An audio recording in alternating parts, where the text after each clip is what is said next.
Hey everybody, this is Presto. Corporal. Are you playing Teenage Mutant Ninja Turtles Shredder's Revenge again? Yes! Jeez Louise! Sorry. You are listening to episode 62 of the Nintendads Podcast. This is the review episode of, you guessed it, Teenage Mutant Ninja Turtles Shredder's Revenge. Yeah, if you're looking for our deep dive in on this game, we did a first impressions review right before the game came out. But if you're looking for the deep dive, the real meat, the turtle in the shell, this is the place you wanna watch. Shell. The turtle in the shell. I don't know. Before we start this episode, I have to share it.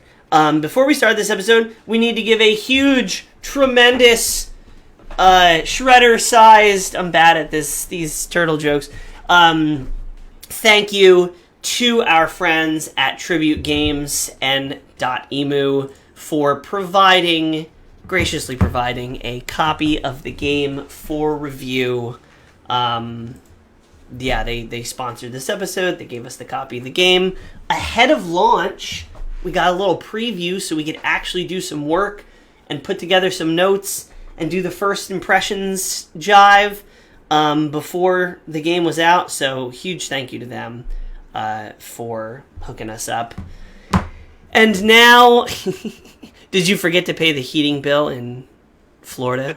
Says Valentino. Oh, you don't have access to the chat. This is going to be fun. I'm pulling it up now. Oh, why is the chat over here? Yeah, so this is the Turtles. This is the Turtles review episode. And first of all, Corporal, what are you drinking? What are you sipping on these days? Literally have nothing in front of me. Nothing. Nothing. Heresy. Well, I am drinking the Smutty Nose Brewing Company sour sampler. I don't know how this can is like dry. Look at this gloriousness. Let's see if we can get it in. Smutty Nose. This is the mango sour. This is up next for me. I'm currently drinking the passion fruit sour. And on the coffee side, my brother James was kind enough to send me some Partners coffee out of New York City. They're a little roastery out of New York City, and they're absolutely delicious. So that's what I'm drinking. And you already know what we're playing. We're playing a whole hell of a lot of Ninja Turtles. Come on and hydrate. You have to drink, or you're going to turtle jail. Oh, I need to make mine. Oh, look, you got the little... Oh, that's amazing. Yeah, so we're here to talk about Teenage Mutant Ninja Turtles. This is when people ask me like what the game is, or like what is it? What's the new Turtles game? I say it is a love letter, and I know that's like sort of like an overused, corny thing at this point. It's a love letter to the Teenage Mutant Ninja Turtles as they were in the late 80s and early 90s, meaning the Saturday morning cartoons, the movies to some degree, and of course the older games, Teenage Mutant Ninja Turtles and Turtles in Time. It's very much in that style of game and spirit, and I just feel like everything is so consistent in this game with how they pulled it off. Hey, Blackbeard Slim in the chat, how you doing? Welcome to the review episode. Yeah, this game definitely feels like the first time you played the Teenage Mutant Ninja Turtles game in an arcade. It doesn't feel like the arcade game exactly. It's a new experience. It's got its own fun moments. It's got its own fun flavors. But playing this game for the first time, I just had like a big stupid smile on my face, like the first playthrough, and it very much gave me the same feelings that I had when I first played the arcade version. Jared showed up in my Friday stream or my Sunday stream, I can't remember which, and the first thing he said was, "Oh my God, Corporal, remember playing this as a kid in the arcade?" And Yes. like that's exactly what I got. Yeah, I was gonna say, what were your first impressions on the game? Like, what was like you booted up, you started playing it, and then what was your thought? My first immediate thought was that I booted it up, and then I ended up having to walk away because I got distracted by kids, and so I shut it down. And then That's I the came, difference of playing it as an adult, is you can only play it in very small increments. and then I booted it up again, and I was annoyed that I had to press and hold the plus button in order to get through. Oh, these are the button combinations. Like, yeah, I got that already. But like, I think that's my only. I have two negatives. I think that's my first negative that I came across is that I have to hit that button in order to skip the how to play each time. But besides that, oh yes, yeah, the graphics, the pixelation, the sound, the art style, like it is all there. Everything is so well done, and I mean, it's Tribute Games, who is the devs that did Scott Pilgrim, and then it's Emu was the publisher, and they obviously have done Windjammers 2, Streets of Rage 4, many games. Love Streets of Rage. It's still our stream alerts from when we did Mr. X Nightmare. When somebody likes or follows or does anything on Facebook, the little Axel gif comes up. Bernie had a pint of Ship Bottom, New Jersey local stout. He officially has better taste in beer. Better taste than both of them. Although, no, yeah, actually. local New Jersey stout. Yeah. Hey, thank you for following Matthew. Welcome in. Welcome in, and welcome, say hello to YouTube, because this episode is the full review. It's going on YouTube. It's going to all of our audio platforms, so Spotify, Apple. Facebook, and if you're new here, hi, we're the Nintendads. This is a podcast. This is an episode of the podcast. So you're now immortalized. And I'm Presto. We record our episodes twice a month, give or take. But not this month. Not this month. We're on episode 3 this month. Yep. And the month is only 2/3 done. Every other Wednesday, there's an episode about some type of gaming news or game review. And then obviously Sundays, Tuesdays, and Fridays, we usually have a stream. Yeah. Every once in a while, we twist it up into Saturday. This Saturday, I keep misspeaking. This Saturday, we are having a Teenage Mutant Ninja Turtles Shredder's Revenge party stream. And there's going to be, it's going to be pizza. The important part, pizza party. Yeah, but eventually the pizza is going to be gone, but the drinks are still going to be going. So I'm calling it a party stream. It's good. If you've been following us for a while, take a shot. If you've been following us for a while, you know that a while ago we used to have streams that were, I'll call them party streams, and they were very fun. Except Corporal Corporal did not have fun towards the end of some of those streams, but he has since improved his life. But we are going back, I'll say, to an old format for this Saturday's stream. So for our OG followers, you read between the lines. This is getting distributed over all the podcast platforms, so I'll say no more. But this Saturday is going to be a very fun time. If you have the game on Switch, we'll have the lobby open. Anybody will be able to jump in. We'll have the lobby ID and stuff on screen. But enough about that. Let's jump in to this review. First, we got to start with the characters. The characters make the franchise in this. I mean, it's called Ninja Turtles. Yeah. Some games and some universes are more about the world, and they have cast members that come in and out. But this is the Turtles. The Turtles are front and center. You can see we have the mural up there. The Turtles are the game and the franchise.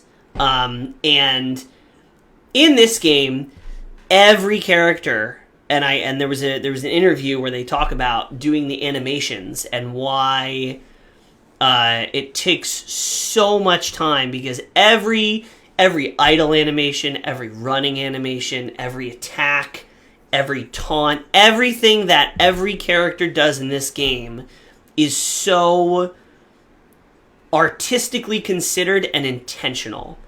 So, and it's easy because, like, I think in the old games, you know, all the turtles walk the same, all the turtles run the same. But in this one, you run with Leonardo, and he's got his swords, and he's very focused, and he's got his thing. But then you run with Michelangelo, and he's, like, flailing, he's all loosey-goosey, he's like a sloppy piece of pizza. Every single thing in this game is just so meticulously, I'll say, crafted to convey character. And that goes from the turtles to the enemies, and then especially to the bosses, which we'll talk about. What else do you have to say about the characters before we get into the mechanics of the characters? I mean, they were very genuinely true to... I'm going to take this off. Mm-hmm. They were very genuinely true to, like, the character models and their personalities and what kind of brought them to life. Even some of their button combinations and how they move with their weapons was very to their personality, as well as to their fighting styles, but to their personality. Even some of the special moves or super attacks they can do is very much in their personality. And in those moments when, like you said, they pause and they're breathing, it's very much a part of, like, that character's, like, aura and persona. So, like, they did a really good job. Pizza goes with Italians. Pepperoni, large, Tarazzaro. Oh yeah, pepperoni and pizza is the classic. That's what I should have got. I should have got pepperoni. That does go with pizza. But yeah, so in the game there are seven. There's 7 characters you can play. So there's the 4 turtles: Michelangelo, Donatello, Leonardo, Raphael. There is Splinter, the rat, Master Splinter. There is April O'Neil, the reporter, Channel 6 News. And there is Casey Jones, the masked vigilante himself. Actually, I have three gripes about the game, but go on. Okay. Casey Jones, spoilers, is not unlocked at launch. You have to play through the story one time to unlock him. We're going to keep spoilers to a minimum, but that's pretty, like, the game's been out that's pretty for a standard. week. Yeah. So the characters, from a mechanics standpoint, all differ in their stats. So there's a range stat, there's a speed stat, and there's a power stat. And when I first started playing, I was like, okay, you know, Donatello has a longer weapon, so he's got a longer reach. Michelangelo is a party dude, so obviously he has no reach and a lot of speed. Raphael has that power stat maxed out. And at first I thought, okay, like, that's fine. It's really cool that they have unique stats, but, you know, for the most part, they're going to play the same. And I was very happily proved wrong, because the more that I learn about the combos and mechanics and moves, the more I'm discovering that the movesets have very important distinctions. And I did my first playthrough with Raphael, who's a very close quarters, you know, sort of brawler guy. And then I switched to Michelangelo. And Michelangelo's air game is totally different, because so you can jump and you do a dive attack. And this is starting to get in some of the combat mechanics, but this is an important point. So every character, if you jump in the air and then you hit attack, they do a dive kick, right? They go up, you hit dive kick, you go down. I know, Corporal, I know. I'm not going to talk about frame data. I promise. I won't. This is important, though. Listen. So every character, you jump, you do a dive kick, you come down, right? Except for Michelangelo, you jump, you do the dive kick, and if you hit an enemy, you can dive kick again. He's the only character that does it, which is huge. It changes up his whole playstyle, because most characters, you jump, you dive, and then you're on the ground. And if you want to go back up in the air, you have to do another rising attack, or you have to jump, or there's something. But with him, there's a group of enemies, you can go boom, boom, boom. You can jump from one to the other, exactly like Cherry does in Streets of Rage 4. And you play Cherry very differently. Then you play Axel. Then you play Blaze. Then you play Shiva. So I haven't played enough of every character to find those little idiosyncrasies, but they're there. Donatello, because he has his staff, has a little extra in reach. Yes. So when he does an attack, he's able to keep people a little bit further away. And you need to, because his attacks are way slower, especially if you go from... I went from Michelangelo to Donatello, and the attack speed, if you're going from the fastest character to the slowest character, is noticeable. But if you want to play Donatello correctly, you can hit people before they're in range to hit you. So it's a totally different play style, and I was not expecting that. I thought the stats were going to be a little different, but for the most part, they were mostly going to play the same, because that's all how every single Turtle game has been in the past. But they play quite differently, and I'm very excited to continue playing the game and learning all the little, fine differences. So I know the characters were a little bit of a point of a contention with you, because you would have liked to see them done differently in a specific way. It's not necessarily in it done differently. The way they did the characters, I think, were great. But things like Master Splinter, like, he is the teacher. He is what gives these turtles their ability to have these ninja skills. He spent all of those years teaching them. He sits on a pedestal for his knowledge and his father figure. For him to just be handed to the player at gate, I think, is wrong. Kids these days are spoiled. It is wrong. So, and April O'Neil, she's done things to help the turtles, but to say that she herself has ninja skills is also a little bit of a give. But also to just hand her out as a playable character from the opening of the game, I also felt was wrong. I feel that the game needs to have more earns, not just gotchas or give me's. You need to earn things. So in my viewpoint, the game should have started with just the 4 original turtles. And while we have the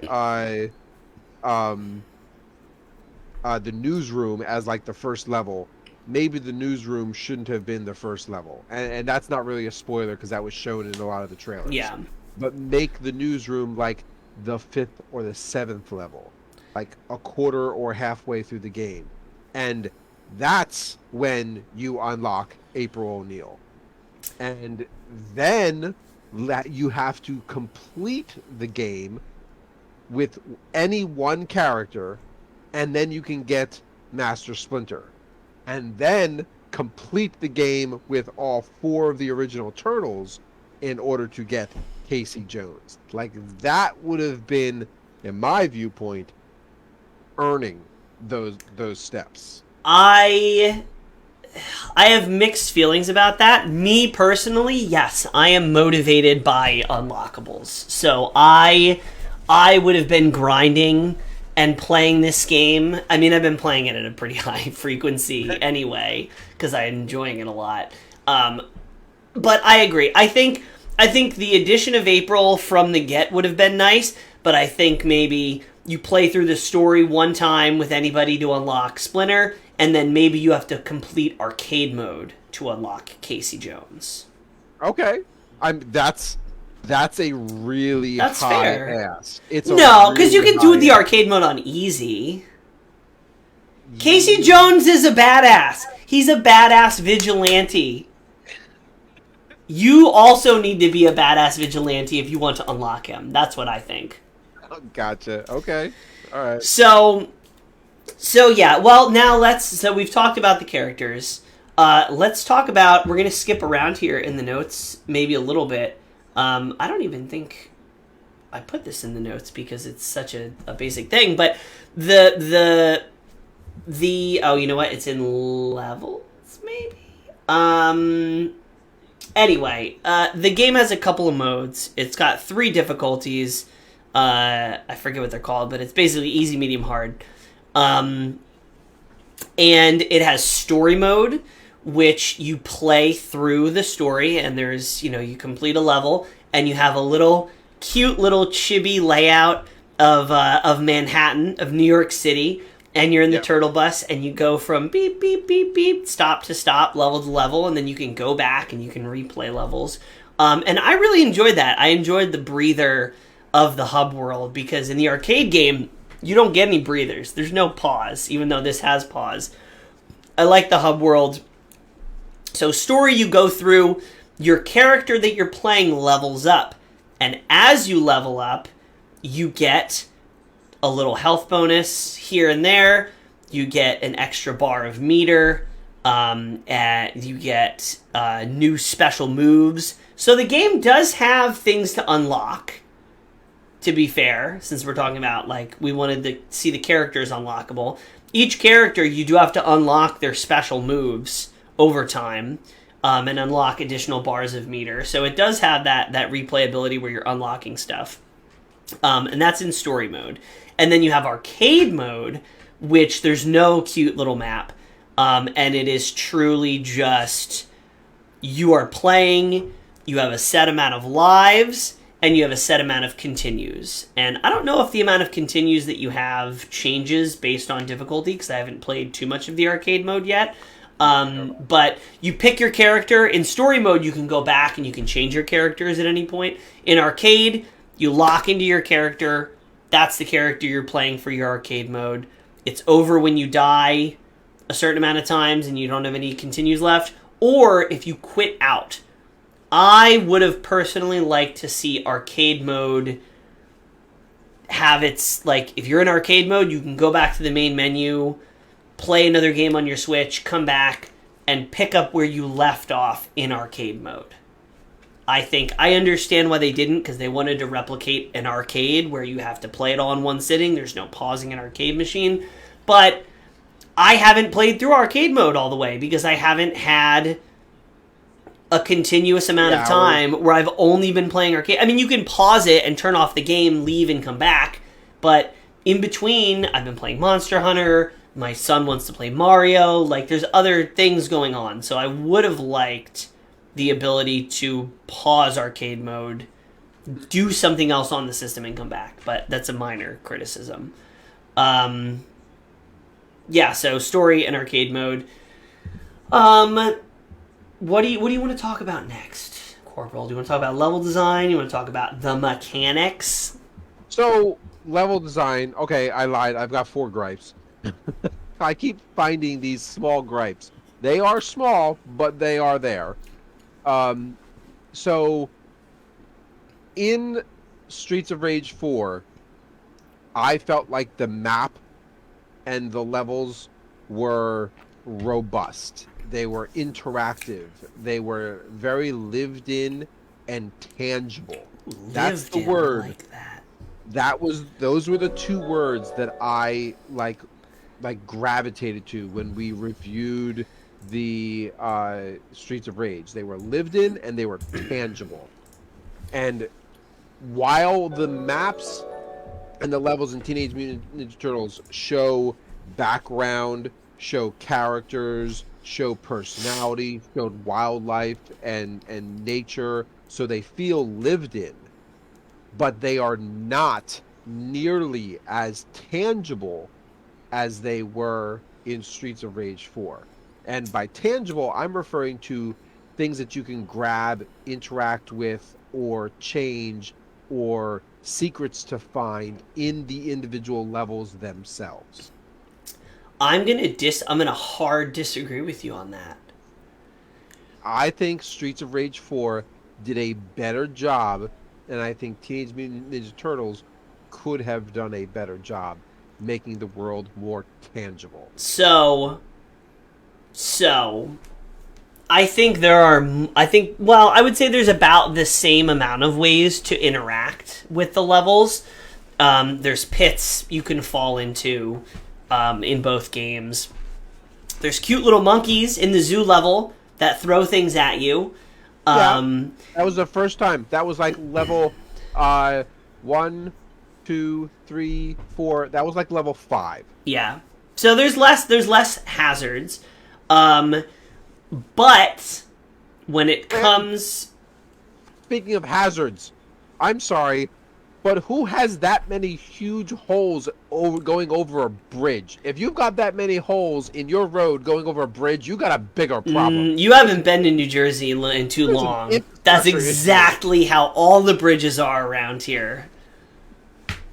And we pay tolls, and they still suck. I digress. Blackbeard Slim says, I would have liked to have seen a survival mode or even a boss rush mode. Boss rush! Oh my god, boss rush. Boss rush. I would love if this game had survival mode from Streets of Rage 4, it would be like perfect. It would be perfect. Let's be honest, Streets of Rage 4 released, and it was a year? It was over a year for the Mr. X Nightmare DLC to come out. Mr. X Nightmare DLC is what brought us that Diablo, not Diablo. Roguelite. Yeah, the roguelike extra mode, I should say, and additional characters. So that's fair. There's been rumors that there's a conversation about DLC that is not going to happen for this game. So the conversation... Depending on how well this game does. I read some of the interviews. There was a podcast interview, and they said that at launch there were no plans for DLC. However... It was last week. Yeah, so they produced the game. There's no agreements. There's nothing in place for DLC. The game is just in. They're not saying that there won't be any DLC. They're not ruling it out. If the game does well enough, which it did hit the #1 spot on the Nintendo eShop. I don't know if it's still there, but it did. Shout out to Super Nintendad on Twitter for posting that. Otherwise, I would not have seen it. We share a name, and we do. We truly share the name. So it did hit the #1 spot. So depending on how good this game does, they might make DLC for it. It's very possible. I personally think that there will be. This game is the reviews are too good and too many people are into it for there not to be DLC, I think. But anyway, the levels. Every level has 3 or 4 challenges specific to that level that are don't get hit by environmentals, don't do this, use 3 traps, and almost every level, because some levels don't, almost every level has 3 collectible items to find that you have to search. And some of them are in regular items, like there's a parking meter and you hit it, and then there's a little thing. But some of the collectibles are not so obvious. For example, there is a collectible that I played this one level 4 times, and I couldn't find it. I broke every single little item that I could. And I was like, where the hell is this thing? And then I was going by, and I look at the background, and there's like a vault door that just looks a little bit conspicuous. And I hit it, and it cracks. And I hit it again, and it cracks more. I hit it again. There's my last unlockable. So, at first glance, maybe the levels don't look lived in.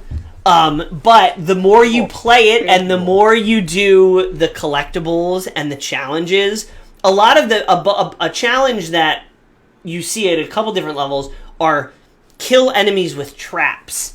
And at first I was like, traps? What's a trap? No, you would have said that to me in Streets of Rage 4, and I would have been like, oh, the electrical lines that run across the ground, or the explosive barrels, or the slip and fall hazard things, like traps, like the train, like traps. Let's do this. Yeah, I got it. So, in Teenage Mutant Ninja Turtles, the traps are a little bit less obvious. So, in the first level, the Channel 6 news level, there's cameras. And and there's cameras and there's lights, right? You hit the lights, they break, nothing happens. When you hit the cameras fly off the stand and can knock into enemies. And almost every camera in the level is positioned in a way that you can hit it and use it to knock out enemies. Sometimes you have to wait. Sometimes you have to go around the camera because the enemy drops in behind you. But a lot of the cameras in that level, and then other elements in other levels, are designed for you to figure out how to use them to your advantage. And those are the ones that count as traps. So I think the major differentiator between level interactivity in Streets of Rage versus this are items. Because you can't pick up items in this game. In Streets of Rage, you get a crowbar, you get a knife, you get a bottle, you get a bat. Like, there's a million different items. That, I think, is where I feel the lack of tangibility, because you can grab things that are in the level that you come across, or that bad guys drop, that the turtles do not get. Because everybody's holding... Leonardo has got 2 swords. Michelangelo, he's got 2 nunchucks. They're mutant turtles. They don't have 3 hands. I understand. I just feel like I know, the developers could have done other things. For example, Streets of Rage 4. Excuse me, I'm sucking on a mint. Streets of Rage 4, you can break open a door and go into a room and down a hallway. Yes. And find things. Where is the corridors or the extra like shoot-offs, or the hidden rooms to find, or the secret arcade where I can play another game? So I would counter argue that although it doesn't have that, it does have NPCs that you have to collect before you can even do unlockables. You know how long it took me to find the 3... Oh, well, I don't know if you've seen this yet. The 3 aliens. You have to find the 3 aliens, and then when you find the 3 aliens, they say, okay, now go collect the crystals. And you go collect the crystals, and then you have to go back to them. So... And I actually don't know how that works I think in arcade mode you just get points for discovering where they would have been hidden, because that's only in story mode. But aside from the different style of interactivity, I think the levels are super... There's so many little cameos and references and callbacks and just little nuggets and things hidden, especially for the enemies, because I think you talk about the levels, we've been talking about the actual levels, but enemy design is also part of the levels, and I think the enemy design is hilarious in this game. There are many, many times, and I mean that is, you can't really compare it to Streets of Rage, because Streets of Rage is very gritty and, like, fighting people in the street with broken beer bottles. This is hilarious. There's so many times where you walk into a section of the level and the foot soldiers are like, they have little baking hats on and they're cooking, or they're in cubicles and they're on, their little computers, and they'll just keep doing their thing. They don't care about you until you attack them, and then they're just like, they'll throw off their hats. Like, it's funny. Yeah, the one level in the zoo where they're over there sucking on an ice pop instead. Yeah. There's a couple of the bad guys are sleeping on park benches. Like, yeah, there is beer's so good. There is some creativity there. That I'll give you. And I will say, this is some of the best utilization of pixel animation that I've seen in a game in a very long time. Yeah. It's not because the style, the art style is very cartoony, as you can sort of see. Like, it's that 90s, late 80s, early 90s style of turtle, and they do so much funny things with the pixel art and the animation.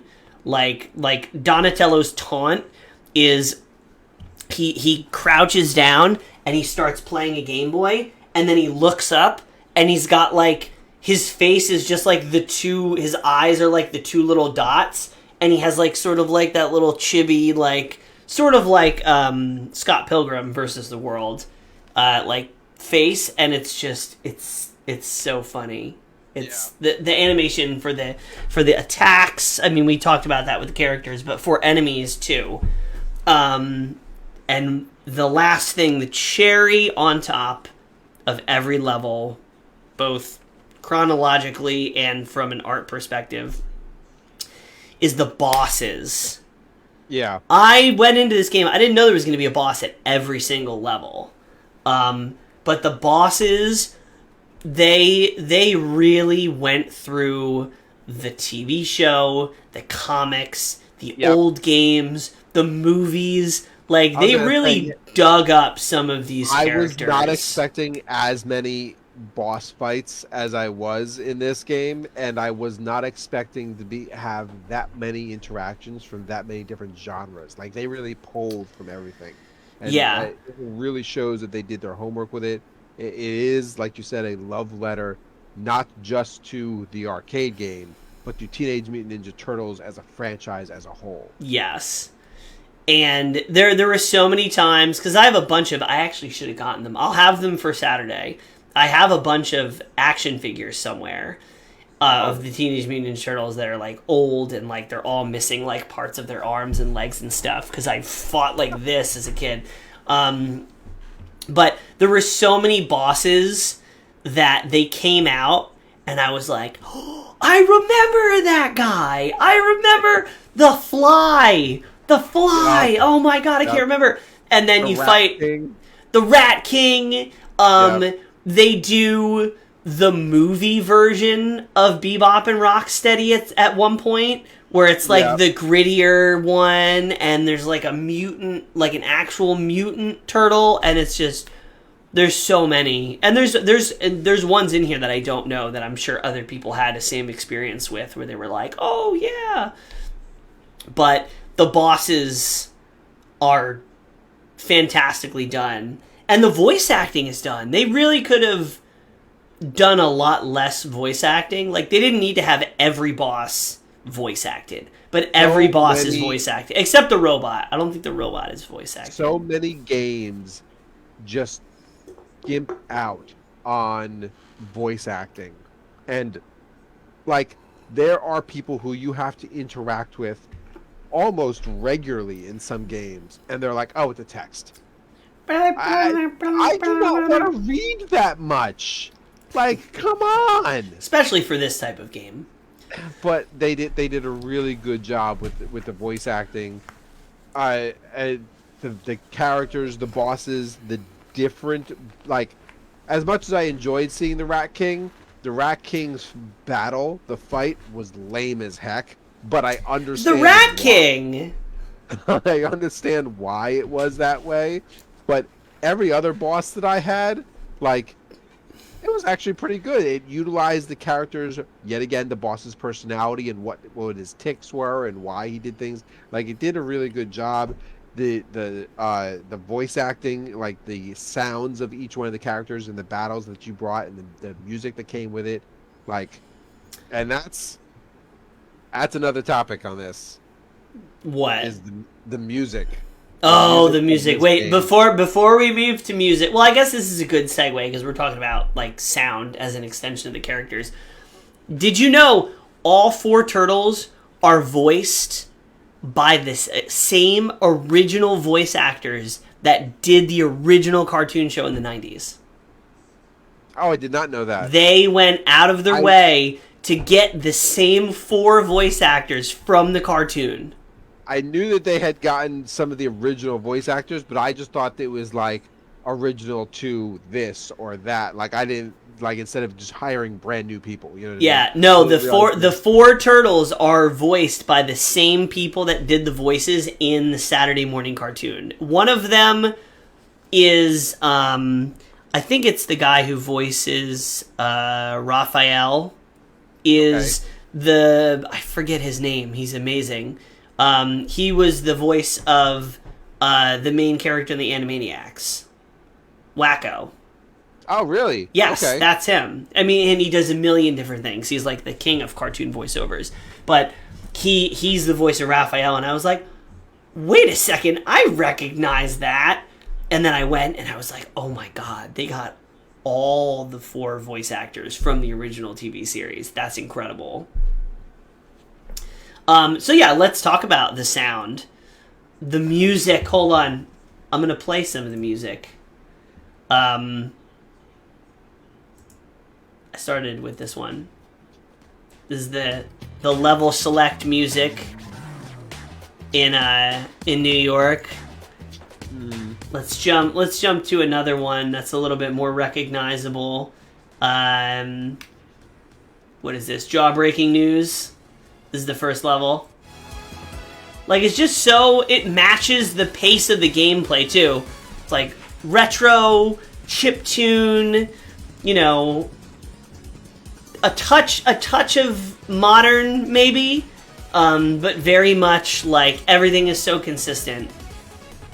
But... Rob Paulson, thank you, Blackbeard. Rob Paulson is the voice actor I was thinking of.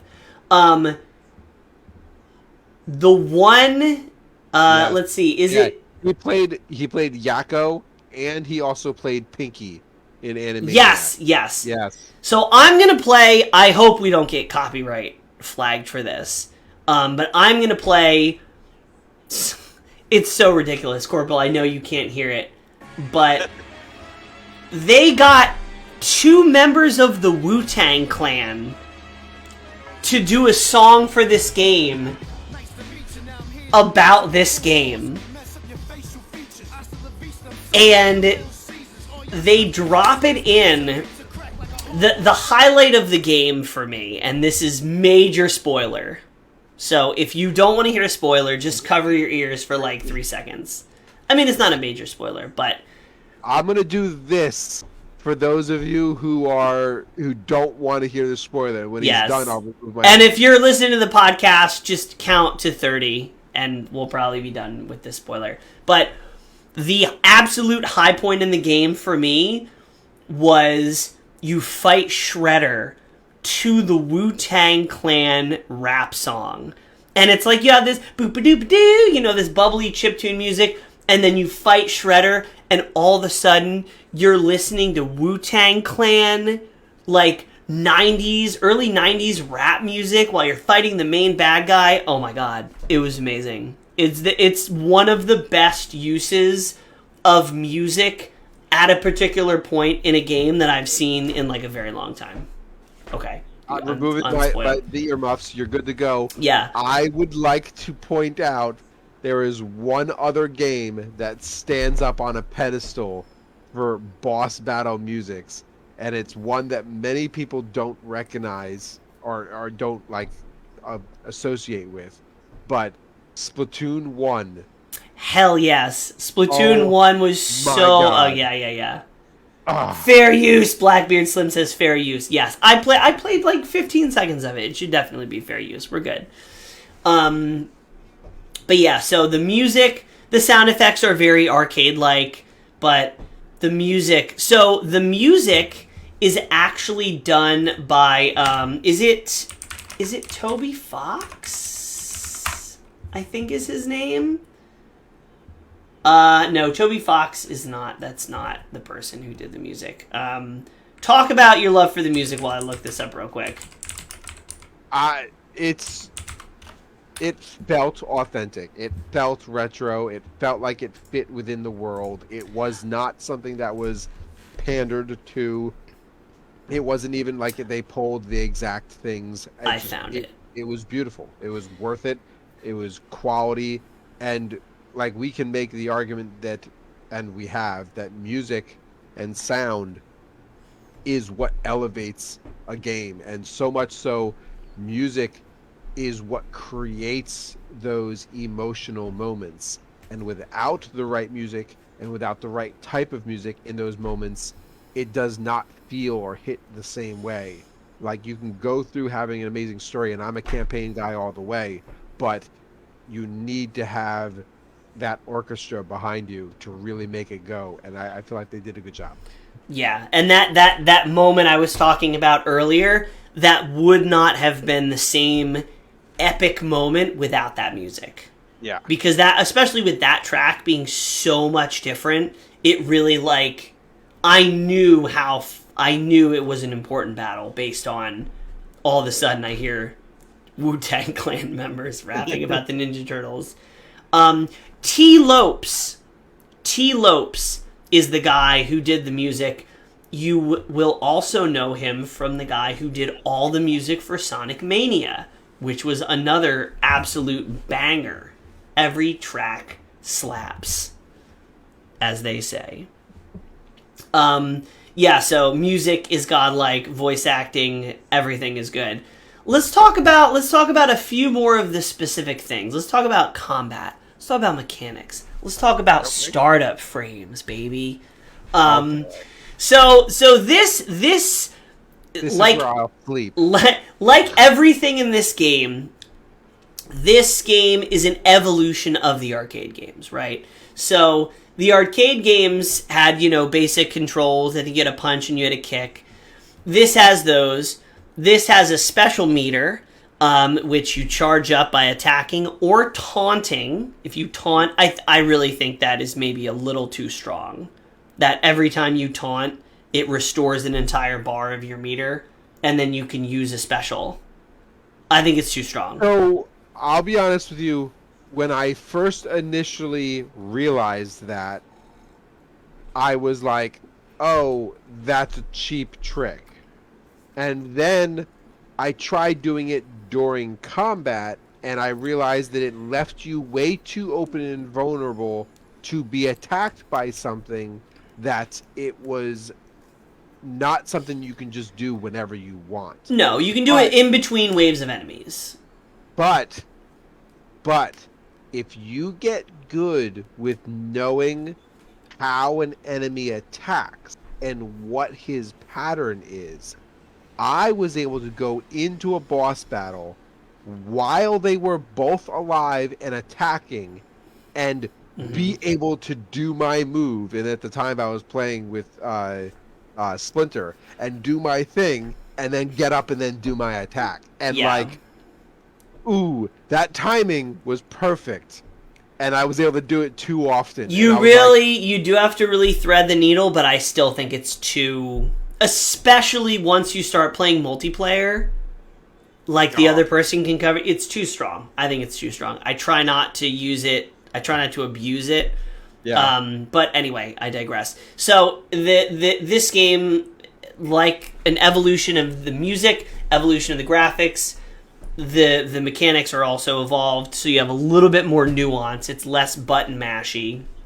You have a dedicated dodge button, which is really cool. Which you need to use because the combat in this is faster than in Streets of Rage. It's less technical, but it's faster. And I think it sort of has a flow, a little bit more of a flow to it than Streets of Rage, which is more technical. Spacing is important in this. You need to be spaced correctly or you're going to get schmacked.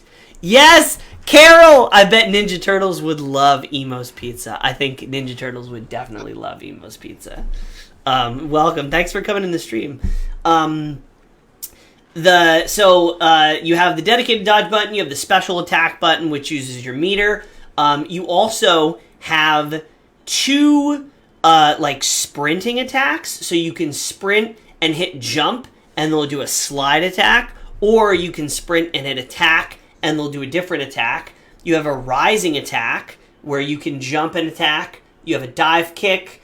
And then as you go through, you unlock your regular special, your special coming out of the air, your dodge, and then special.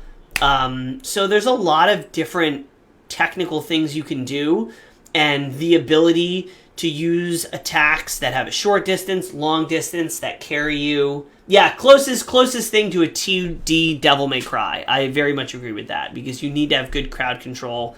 You benefit from knowing how to combo, because as you combo, it builds up your special meter. And there's an achievement, if you can get 250 hit combo, you unlock an achievement, which, of course, I've gotten already. But, yeah, especially with the faster characters like Michelangelo and April O'Neil, they're faster characters, they're combo heavy. You can run, charge an enemy, knock him into the air, knock him back down. You can hold down your attack to do a heavy attack that gives you super armor, so you can use that strategically to power through boss attacks. There's a lot going on mechanically. Or you can just, you can also play this with your kids. Go to the thing, show them how to mash the combo button.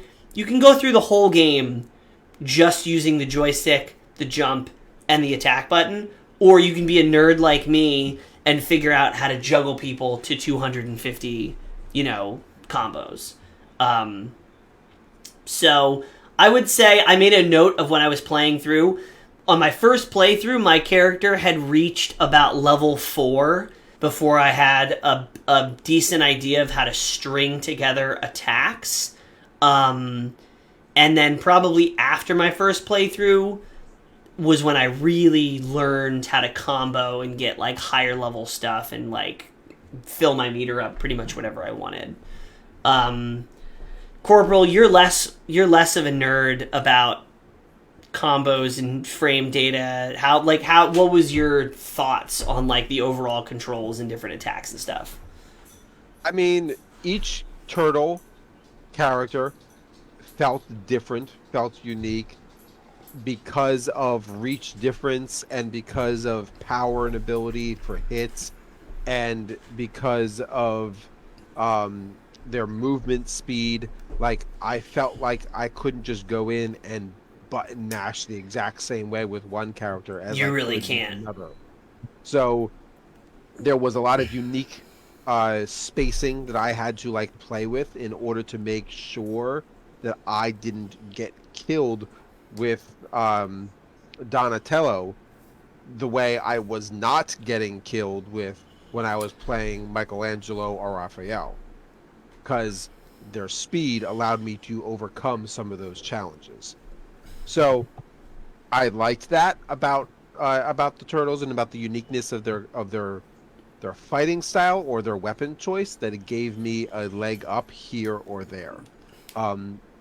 Besides that, I felt like April, yet again, should have been an unlockable much later on. She also, because of her speed, gives her an advantage that I almost want to argue is too much in comparison to the turtles. Yeah, a lot of people have said that April is a little bit overpowered because once you realize how to utilize her, so she has, I think the real thing is, and now we're getting way in the zone of stuff that I like to talk about. So you can do your dodge, and then if you do an attack after your dodge, it's sort of a longer attack for each character. Okay, April's you dodge, and she pulls out a boom, a boom mic, and she sort of charges forward with it. And it's got way more reach than I think it has business having, given that she's already a very fast character. But the kicker is you can immediately cancel out of that animation once it hits with normal light attacks. So you get the benefit of having an attack that slides and goes far, but you don't have the drawback of committing to it, because at any point during it, you can start hitting attack and she goes into her little punches. So that can get you out of trouble because it's following a dodge. You can essentially dodge and then immediately throw out a hitbox. And unlike Donatello, when you're doing your attacks, you're committing to those long pokes. Her, as soon as you throw it out, you can immediately uncommit and start something else. She also has great air combos. She also has great movement speed. She's got decent range, and then when you give her that dodge attack, it's she kind of can do it all. If you see some variations of the shows, she became more of a badass than what she deserved to be, but she was never meant to be better than a turtle. And I would argue that she is better than some of the turtles. Which, to me, means that she needs to be nerfed. Mm-hmm. I hate saying that because I like playing her, but either that or you need to rebalance the turtles above her. Do you think this game is going to get balance patches? No. No? Absolutely not. Do you know how many balance patches did Streets of Rage get before the DLC? A lot. A bunch. It did. It got a bunch. If we do get balance patches, I think they may be minor. I think the April thing is enough to get a balance patch for, but I don't... As far as I'm concerned, the developers showed me their hand, and the hand was, we made this already, we don't give a shit. When they said that they had no plans whatsoever for a DLC at launch. That to me says that they either didn't have faith or they committed to a project and they weren't going to touch nothing else unless they were getting paid big money to do it. I mean, I think it's a licensing thing because it doesn't matter how much .emu and Tribute Games wants to do DLC. If Nickelodeon, who is the rights holder, doesn't want to do DLC, they're not going to do DLC. You know? So I think their hands are sort of tied and they were forced to say, look, we're not ruling out DLC, but we have no plans of it. I think that's the best way they can say it's not in our hands. Because they're not going to come out and say, go bug Nickelodeon. Because they're not going to say that. But they also can't say, like, oh, yeah, we would love to do DLC. We cannot wait to see how the game does. Because they can't say that either. Because ultimately, it's Nickelodeon. It's Nickelodeon who is probably funding a lot of the game. And it's Nickelodeon that's ultimately going to make the choice of whether or not they're going to continue to support with DLC. Which, Nickelodeon's a big enough company, I think it's going to just be raw sales for them. If they see an opportunity to sell the DLC and that the DLC is going to sell well, I think they will do it. And I think they're going to. I think they will. This game has done too well already off the bat. I agree that this game has done too well already. I agree that this game is worthy of a DLC. Absolutely worthy of DLC. People are going to mod their own DLC on PC if they don't come out with it. So, I mean, I had this in my head and I didn't write it down in the show notes and I wrote it down late. But, I mean, my side quest for this episode, side question for the day, is... what DLC would you like to see come to this game? I'll even give you some breakdown. Would you like to see multiple DLCs? Would you like to see one big beefy Mr. X Nightmare DLC? Would you like to see a, like, we talked about having a Boss Rush DLC and then maybe having another DLC for something else? Like, what DLC do you want? I would want to see a Mr. X Nightmare style DLC where, I mean, this... See, I don't know, because I think this game lends itself more to a second part of the story, a second, like, traditional story campaign, but I would personally much prefer a survival mode. I think if they do DLC, it's going to either be more story or more or a new mode, and then you have to have more characters. The bunny, there's a bunny ninja. I don't know what his name is. I have an action figure of him. He's the bunny ninja. He's been posted 1 million times. Like, the game was out 5 seconds and people are like, all right, when are we getting DLC for this guy? And it was the picture of the bunny. Blackbeard, thanks for hanging out with us, man. Really appreciate it. Coming in with more very insightful comments. Scott Pilgrim got DLC, so he's hopeful. That's true. Knives Chow was originally not in the release of Scott Pilgrim. She was added later. And that's Tribute Games. Streets of Rage 4. Miyamoto Usagi was the bunny.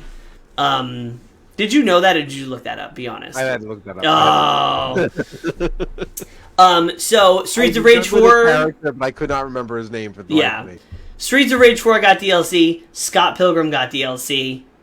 How is Turtles not going to get DLC? Especially when Turtles is probably going to outsell both of those games combined. If we're real. So we did a review of Scott Pilgrim, and I feel like this game surpasses every expectation that Scott Pilgrim had set. Scott Pilgrim was a little light. I enjoyed the RPG elements of Scott Pilgrim, which are sort of present here, not really. I enjoyed the RPG elements of Scott Pilgrim, but it was so short. I was done with it in like a week or two. So in my mind, a DLC is going to be twofold. It has to be, in my mind. It has to be twofold. It has to be one DLC that is going to be map expansion and story expansion with some characters added, minor things. And I think the next DLC is going to be a new mode DLC, like Mr. X Nightmare. And a character, at least one. Yeah. So there's plenty of other characters that they can play, but even Morimoto being a main protagonist from the comic book series, I feel like you could use him to be a villain and then use him as a playable character later after you beat DLC. Yes, unlockable characters. Yes, unlockable. Downloadable, unlockable, badass. I would be okay if they announced tomorrow, we screwed up, we are locking April and Splinter until you do XYZ, and I would be like, thank you. I mean, you can set your own restrictions. You can not play this character. Don't play no more playing Splinter until you clear the whole story, and no more. I mean, Casey already is unlockable, so you have to unlock him. But one more thing that we haven't talked about before we started the speculation engine of DLC is the multiplayer. The multiplayer is a big appeal for this game. 6-player multiplayer. That is not a common thing. Streets of Rage had 4-player multiplayer local, 2 people online. This has 6 people local and online. I haven't done 6-player yet. I'll be honest with you, I was playing the other night and I'm sitting on the couch and I noticed that there's a little plus symbol in the corner that says hit plus to join. It allows you for anyone to walk into the room while you're playing the game, pick up a second controller and hit the plus button and drop into the story wherever you are. Like, it's how the arcade was, right? That in itself is phenomenal. Yeah. Like, that in itself, there's games that are AAA titles today that don't allow you to do that. Like, I think that is I feel like that's the exact opposite of any, I hate to do this, but any time I've ever tried to play a multiplayer game on Xbox, it's a fucking nightmare.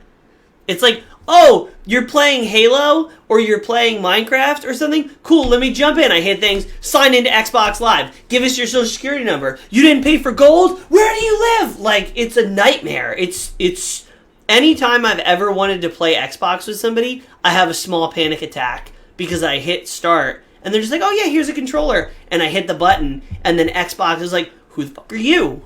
Who are you? I don't know you. It's like, yeah. Anyway, this is great. So, the fact that they allowed couch co-op as well as online multiplayer co-op, I was ecstatic, absolutely ecstatic. They poisoned the water with their dirty little pill of not allowing it to be cross-platform play, though. I mean, that's not up to them. You know that's not up to them. That's up to... I know. It's not up to them, but come on. If Fortnite and Minecraft can figure it out... It poisoned the water for me. You know why? Because it's an indie title. Because to get the big platforms, to get Sony and Nintendo and Steam and Microsoft to play the game and authorize cross-platform or to pay them off or whatever you have to do these days to get cross-platform enabled, you have to have the weight to swing around. And at the end of the day, this is an indie game. So, I know you hate Microsoft. I don't hate Microsoft. I had Game Pass for a while. Phil Spencer has stood on pedestals in the past years, and we have seen it in a lot of the indie games that they have allowed to launch on their platform that automatically are open to cross-platform play. And we've seen other companies who doesn't allow it. And they will play nice with Nintendo instead until somebody else wants to open up their doors.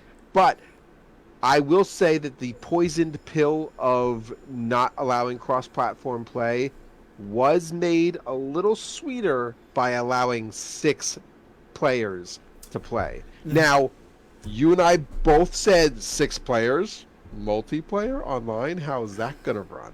I haven't tried it, but you have, right? I have.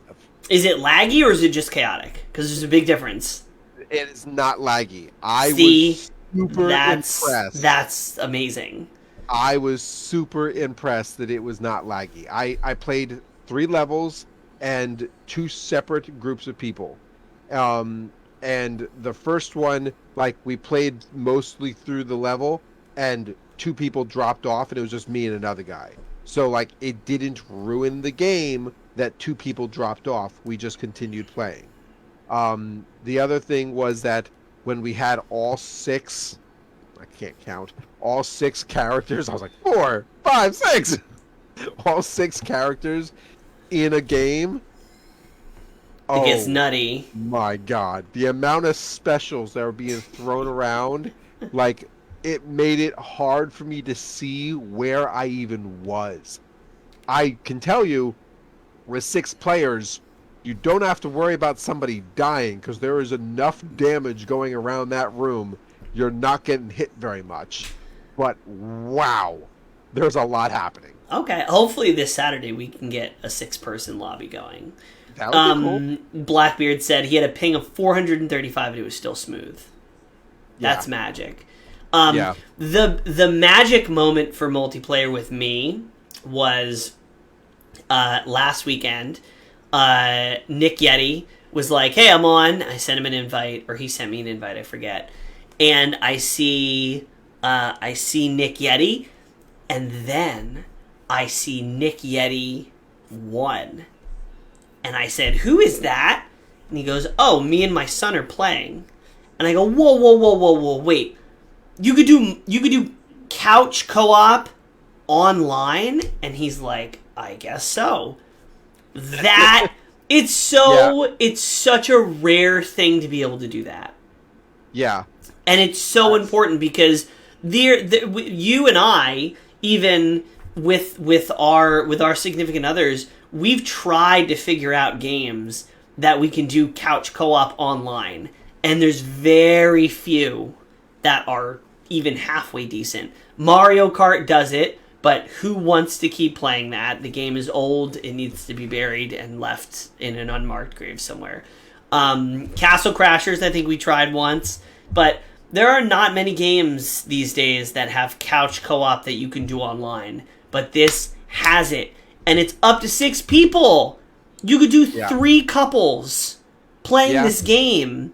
3 father-son combos. You could do 3 couples in 3 different states playing together. 3 father-son combos across the country playing together. It's a win. It's a win for me. A+ on the multiplayer. To answer your point, the pie in the sky hope there for Kenu from the second movie, I believe. Okay, you know what? We talked about what possible DLCs could come out if there was a DLC and one was like obscure characters that can be playable, or maybe not necessarily playable, but I could see them as showing up as a part of the story to help out. Like, yeah, I'd be all over that. Yeah, I hope there's going to be DLC. But if it doesn't get DLC, it's still going to be a frickin' amazing game on its own right. About the fact that it's a $25 game. There are $60 games that don't have a lot of these points nailed down. Thank you. I think like it is multiplayer. Like the multiplayer. I think it is probably appropriately priced because it is it's short, right? I mean, it's an arcade style game. It's meant to be, if you have 2 hours with friends, that you can blow through the entire story. But with the unlockable moves and leveling up characters, collectibles, arcade mode, story mode, 7 different characters, like, I feel this game is definitely worth, just like Streets of Rage, way worth above the asking price. I feel like they could have done a couple things better, and I would have been, if they had done the things that I think are negative about the game, then I would have said the $20 price is too cheap. Like, had they fixed the things that I've got gripes about, I would have been like, that is too cheap of a price for that high quality of a product. But I think you're right. I think with the minor gripes that are there, it is appropriately priced. My only concern with it being priced where it is if they do try to release DLC, what price points are we going to look at the DLC for? Correct me if I'm wrong, but I don't remember the price of the DLC for Mr. X Nightmare for Streets of Rage 4. Was $6. See, that's nuts. That doesn't make any sense to me still. That $6 DLC totally changed the game. Like, that $6 DLC created a whole new game. I know. It doesn't make any sense to me that DLC was $6. So that DLC should have been $20. If we were to get a $10 DLC for this game, for Teenage Mutant Ninja Turtles, and it's somewhere on par with Mr. X Nightmare from Streets of Rage 4 DLC, then I think that they would have won me. Yeah. So the price on the eShop right now is, so it's still at the 10% off promotional price, but the normal price is $25. I think I was gonna say $30 is probably a normal price. I think if they did $10 DLC, holy jeez, the SNES Turtles in Time was $70 back in the 90s. I mean, it was new technology, I guess. I think a $10 DLC similar to Mr. X Nightmare would be appropriate.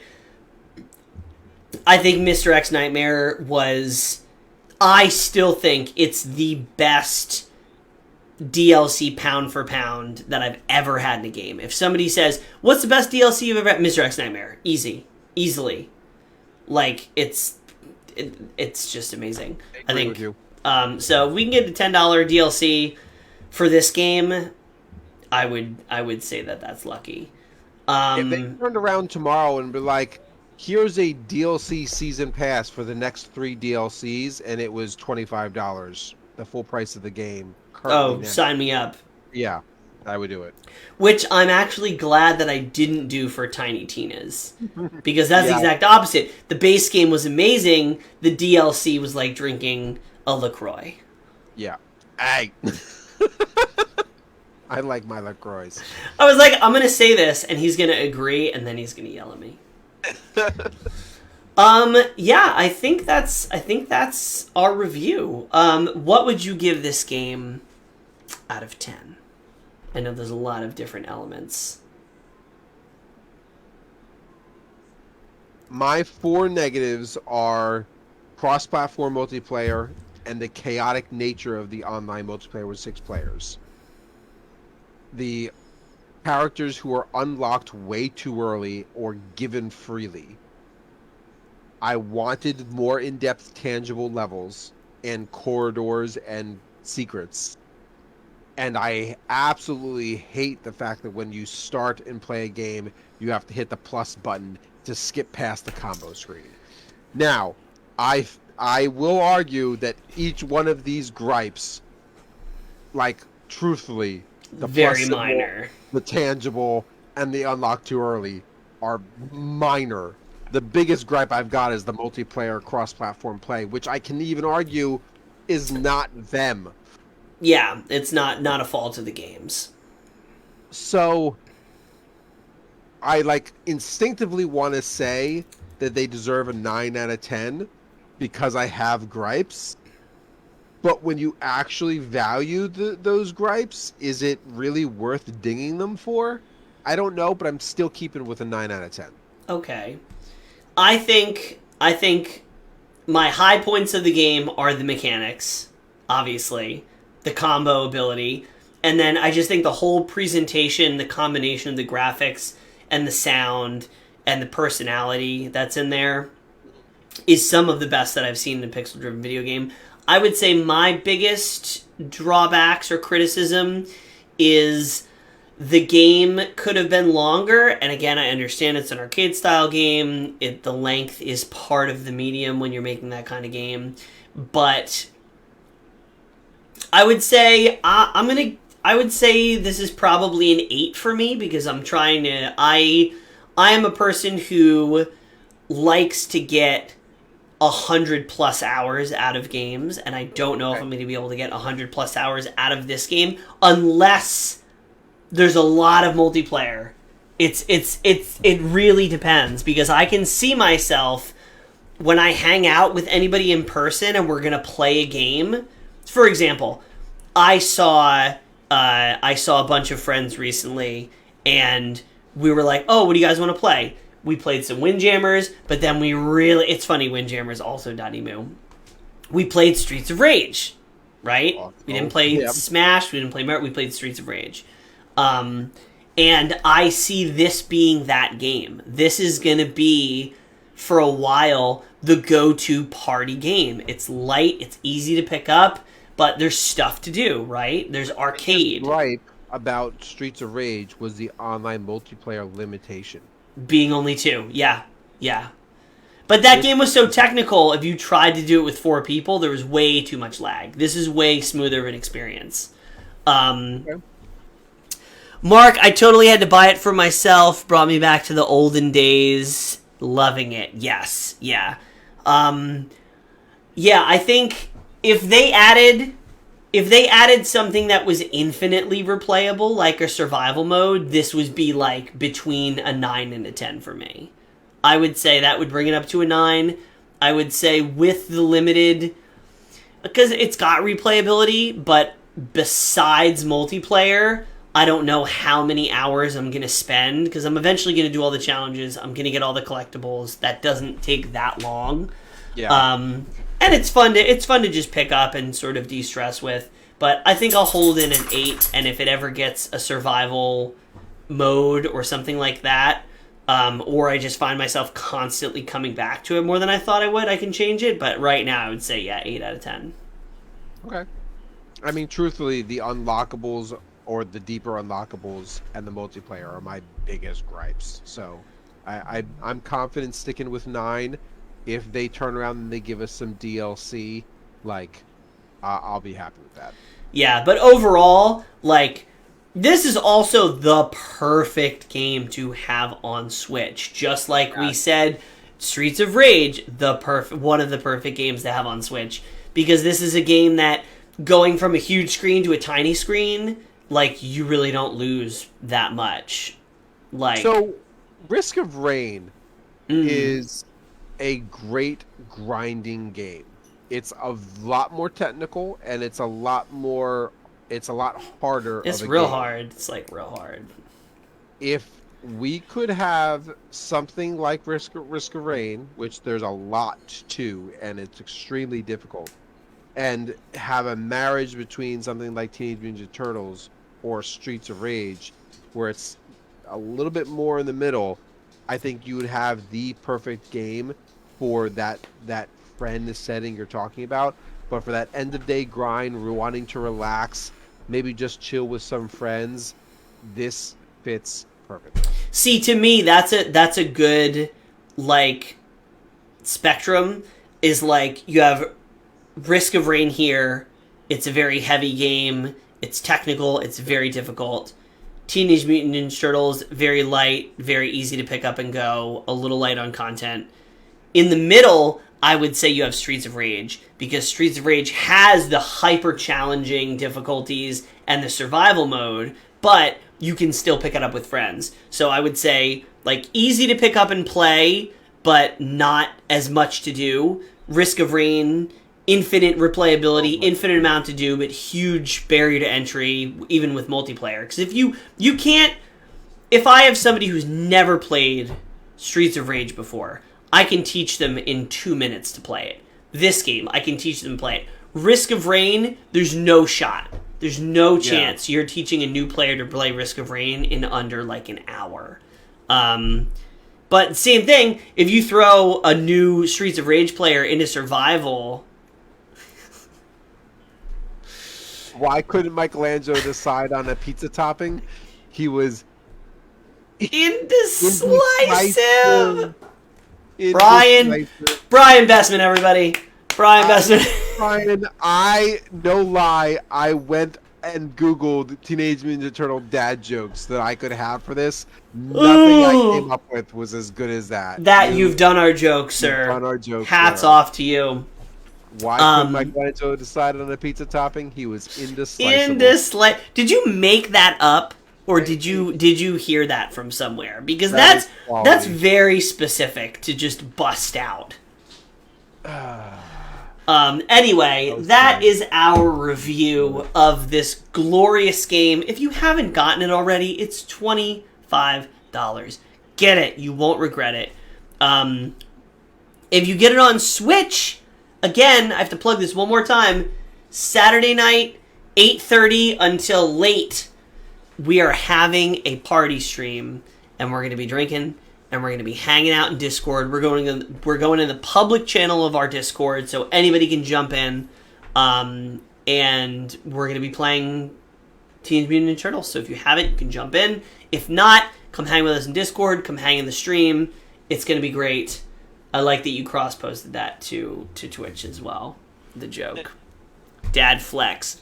Job, pizza! Brian. I'll flex the pizza belly. All right, that's our episode, everybody. Thank you for coming by, and cowabunga! Had to do it. Peace. I'm sorry.